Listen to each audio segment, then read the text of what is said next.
Hey everyone, today let's discuss the alternative TRT methods and I want to explain what are the problems with them.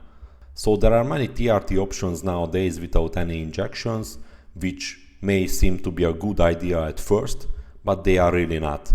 In general, these options were designed only for one purpose: avoid injections and to be more user-friendly. But they are not designed in a way to be the most optimal.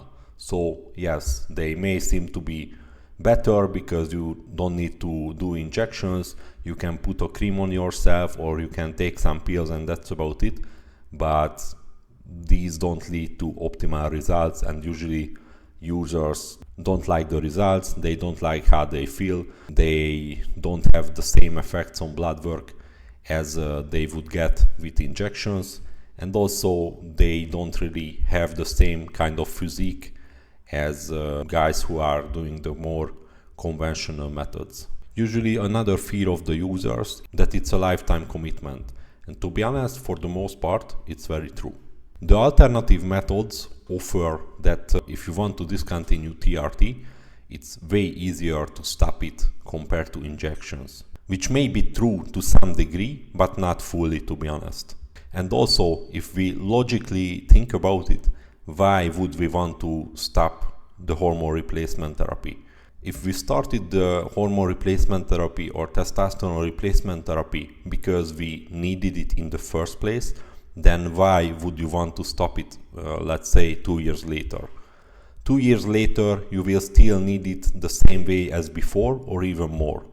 I guess you don't want to go back to feel like shit 2 years later also. Let's say you are a diabetic.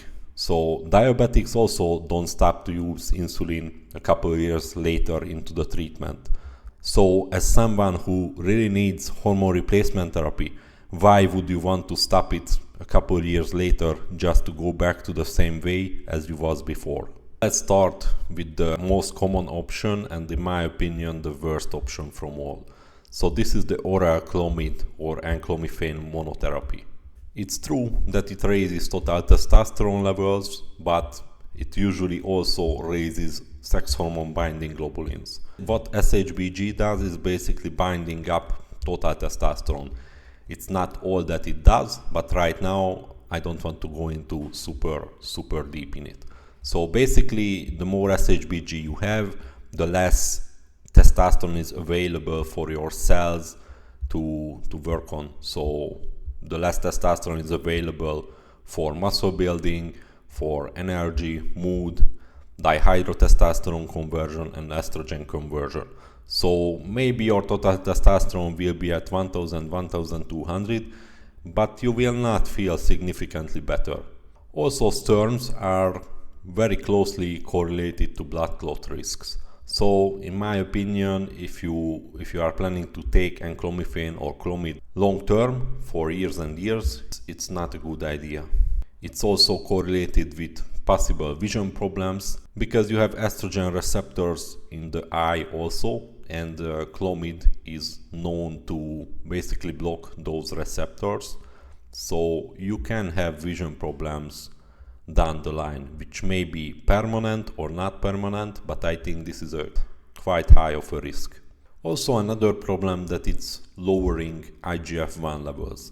So IGF-1 is a hormone that is getting converted from growth hormone, and it's also responsible for muscle gains, for recovery, for optimal sleep and things like that. So if you will have higher testosterone but less IGF, you will not be able to make the muscle gains in the gym that you was desiring before starting TRT, and possibly you will have worse sleep. So all in all, you will not gain so much. And this is also something that you will still need to take forever as long as you want to enjoy the higher testosterone levels. So let's say you start this clomid or enclomiphene monotherapy, you take it for 2 years and you stop it, then you will go back to where you was exactly. It's still a lifetime commitment in my eyes. So the other very common practice is testosterone creams. At first it may sound very good because you just put a cream on your body, it sounds much easier. than taking injections, but in my opinion this is much worse. So firstly, you need to be very specific with the cream where you put it on your body. So most commonly men are putting it on the scrotum. And why they are doing it is because the skin is the most thin there. So let's say if you put it on your arms, then the absorption will not be the same as if you would put it at a place where the skin is very thin. So this is something that you will need to do daily. So you need to put the cream on yourself every day. It will take 10-15 minutes until the cream is completely absorbed by your skin. And the absorption rate will vary based on where you put it in your body. So also that spot needs to be very clean. You need to shave off the hair from that spot. So in my opinion, it's not very convenient. For example, to take an injection, it's literally 5 seconds. Also, let's say you have a girlfriend and you forgot that you was putting the cream on yourself and you still have some on your hands, and you are touching her or you are touching your children. It can cause problems long term if this happens very frequently. Also, another problem with creams is that transdermal testosterone is getting converted into dihydrotestosterone at a much higher rate than injections, because the skin have a lot more 5-alpha reductase enzyme than your overall body. So if you put testosterone on your skin, then a lot of it will convert into dihydrotestosterone. And what dihydrotestosterone does, it's basically a much more potent androgen than testosterone. So it's responsible for male characteristics. It doesn't build muscle. It has more effect on hair loss.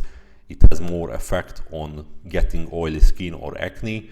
So it's possible that you will get more side effects from the cream, and you will not have as much benefits because it will not raise your testosterone levels the same way as an injection. So the ratio between the dihydrotestosterone and testosterone will be much worse than with an injection.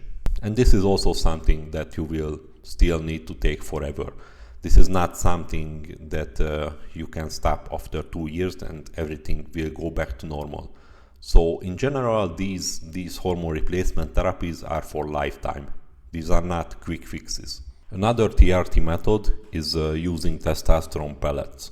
So this is something that I'm also not a big fan of. They basically cut a little hole into you, most likely around your glutes, and put there the testosterone pellet. Then they stitch the scar together, and the idea is that you are getting a sustained release of testosterone from the pellets, and you are able to get away with a couple of procedures like this yearly. So I'm not a big fan of this because this is something where you can't really effectively control the level of testosterone. So let's say you got a pellet and the blood levels show that you have too little testosterone. Then you will need to wait a couple of months until the next administration. And also, as far as my experience and what I've seen through blood work with others, it's not really true that it's releasing the testosterone on a prolonged period of time sustainably, and you are able to get good levels with it, and it's a stable system. So in my opinion, this is just also another option that made in a way to sell people the idea that you are getting away with caring about your hormone replacement therapy only every 3 months. And as far as what I've seen, it's not really working how it's advertised. So this is not a good option again. Another option is also testosterone pills, and mainly testosterone undecanoate soft pills. So this is a testosterone that you can take orally, and the lymphatic system will absorb it, and it's releasing testosterone into your bloodstream. This is something that seems to be user-friendly, but in my opinion, this is not a user-friendly thing, because users many times are forgetting to take the pills. They are not even dosing it frequent enough to get a stable blood level.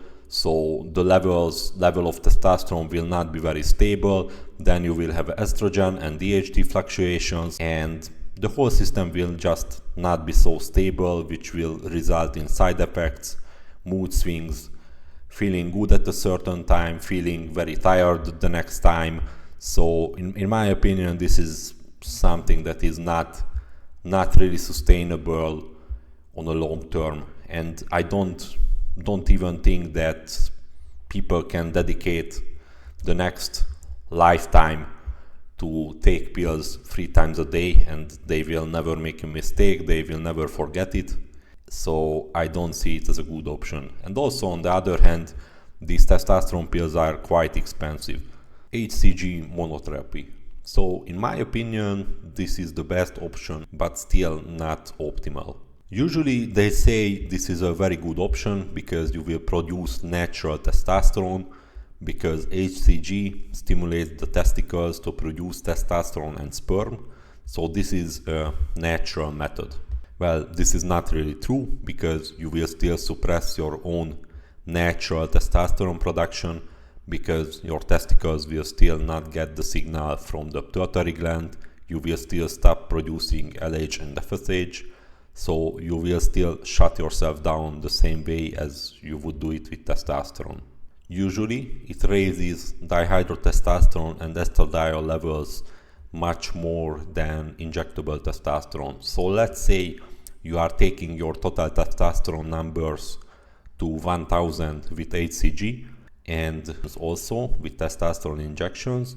So with HCG you will have much higher estradiol levels and much higher DHT levels.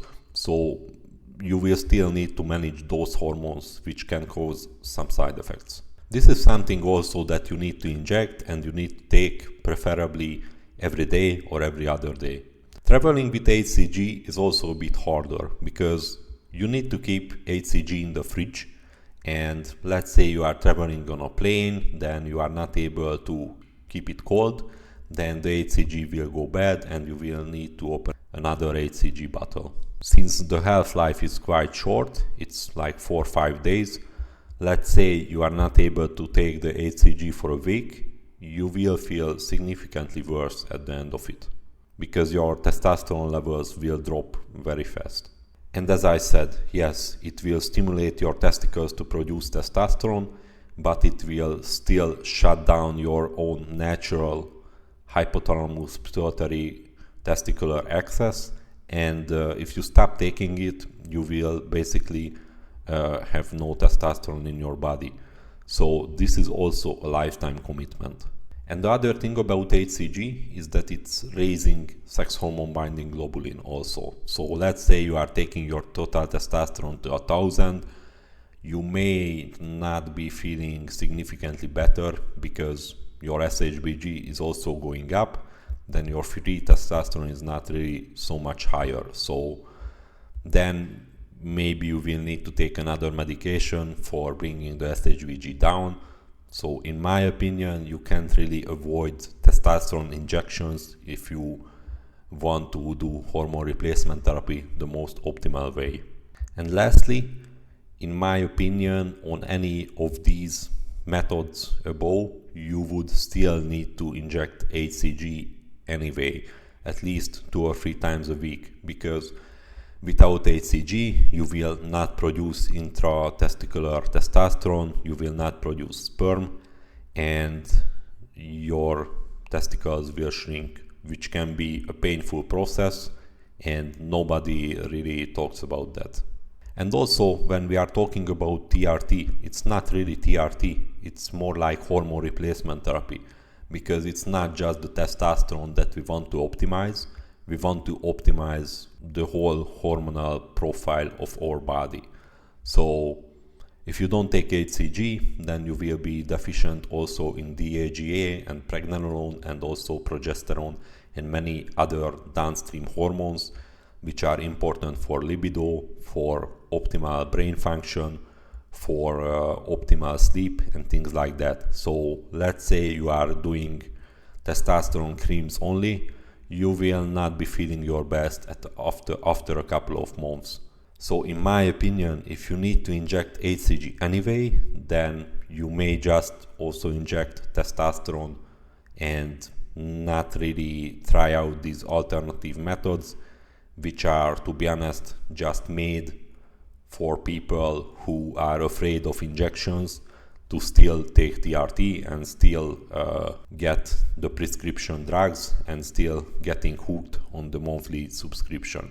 So in my opinion, if you want to have the best possible way for hormone replacement therapy, then you will need to go with testosterone injections.